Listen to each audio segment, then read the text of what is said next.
नमस्कार दोस्तों, स्वागत है आपका मेरे YouTube चैनल बेस्ट चॉइसेस पे। आयोग से हमें लंबे समय से उसकी आंसर की जो कि लेक्चरर की परीक्षा का पिछले इतवार 21 मार्च 2021 को हुई थी का बेसब्री से इंतज़ार था। आयोग ने भी पूरा समय लिया अपनी आंसर की को क्रॉस चेक और वेरीफाई करने के लिए, पर फिर भी हर पार्ट में कुछ ना कुछ क्वेश्चंस जो कि डाउटफुल हैं और जिन पर हम डिस्कस करेंगे। और मैं आपको बताता चलूं कि वीडियो के एंड में हमने कुछ कटिंग्स पोस्ट की हुई हैं जिनसे हमें हमारे ऑब्जेक्शनेबल क्वेश्चंस का आंसर मिलता है कि हाँ, ये क्वेश्चन चैलेंज किया जा सकता है आयोग की साइट पर। हालांकि आयोग द्वारा बिल्कुल प्रमाणित करने के पश्चात ही ये आंसर की पोस्ट की गई है।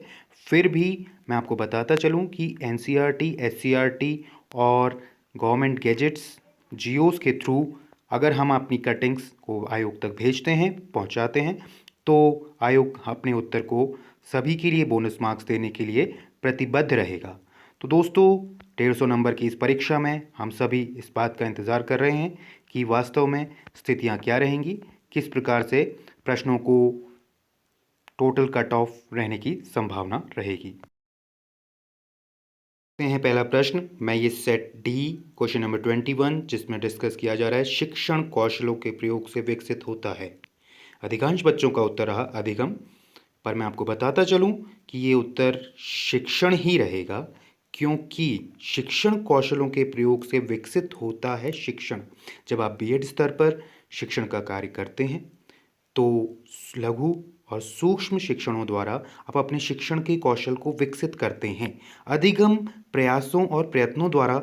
और आप कह सकते हैं कि बार बार प्रयास करने से, भूल कर सीखने से, शिक्षण विधियों से इनके द्वारा अधिगम विकसित होता है। तो मैं आपसे कहना चाहूँगा कि आप इस क्वेश्चन को चैलेंज ना करें। हाँ, मगर क्वेश्चन नंबर 24 जो कहता है यूजीसी की स्थापना हुई थी 1953 और 1956, दोनों ही उत्तर अपनी जगह सही हैं, क्योंकि सैद्धांतिक रूप पर 1953 और अगर आप यूजीसी की साइट पर देखें तो उनके द्वारा 1956 अपनी साइट पर अपनी स्थापना की तिथि दी जाती है।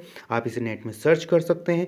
पर यह चैलेंजिंग इसलिए है क्योंकि प्रश्न की भाषा स्पष्ट नहीं है कि वो सैद्धांतिक रूप से या फिर उसके जियो फॉर्मेट के तरफ से ये कहना चाहते हैं कि 1953 या 1956 क्या आंसर रहेगा। ये बोनस मार्क्स में क्वेश्चन जा सकता है। अगला प्रश्न जो चैलेंज हो सकता है वो है शिक्षण सहायक सामग्री किस उपागम से संबंधित है। फिर प्रश्न की भाषा स्पष्ट नहीं है क्योंकि स्वयं में वह कठोरात्मक शिल्प है, पर उसके उपयोग से हम बहुइंद्रिय उपागम को अर्जित कर सकते हैं। तो प्रश्न बनाते समय इस बात का ध्यान नहीं दिया गया है कि सामने बैठे हुए विद्यार्थी को ये प्रश्न क्लियर होगा या नहीं होगा। इसकी लैंग्वेज इंग्लिश और हिंदी दोनों में ही समान है, मैं आपको बताता चलूं। और इसके बाद जो अगला प्रश्न चैलेंजिंग है वो है राष्ट्रीय अध्यापक शिक्षा परिषद एनसीटीई की स्थापना हुई। जी हाँ, एनसीटीई की स्थापना अगर आप एनसीटीई की वेबसाइट पे देखें तो 1995 उसमें शो किया गया है, जबकि यहाँ 1973 दिया जा रहा है। तो इसके अलावा प्रश्न नंबर 25 जिसमें कि चैलेंजिंग आप एक्सपेक्ट कर सकते हैं कि वो निवेश कैसे है, पर मैं आपको बताता चलूँ कि वास्तव में जब शिक्षा को 1986 में हमने इन्वेस्टमेंट के तौर पर ही लाया गया था, तो आप इस क्वेश्चन को चैलेंज ना करें। हाँ, प्रश्न 26 में आपसे पहले कह चुका हूँ कि शिक्षण सहायक सामग्री किस उपागम में आती है, ये बिल्कुल चैलेंजिंग क्वेश्चन रहेगा। क्वेश्चन नंबर 33 जो कहता है निम्नांकित कथनों में से कौन सा सत्य नहीं है।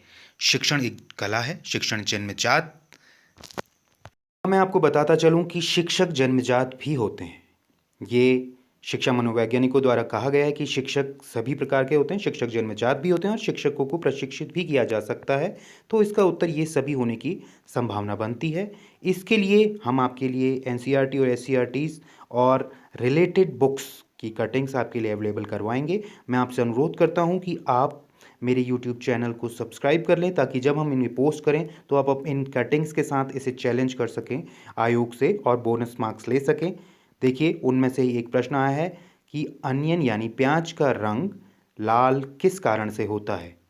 तो आयोग द्वारा दिया गया है सल्फर, और यहाँ आप देख सकते हैं कि इसमें एंथोसाइनिन दिया गया है। तो इस प्रश्न को भी हम चैलेंज करने के लिए आयोग के लिए हम प्रॉपर गाइडेंस में कंक्लूजन्स को ढूंढेंगे आपसे अनुरोध करता हूँ कि इस चैनल को सब्सक्राइब कर लें और अपने बेहतर परिणामों के लिए हमसे जुड़े रहें। धन्यवाद।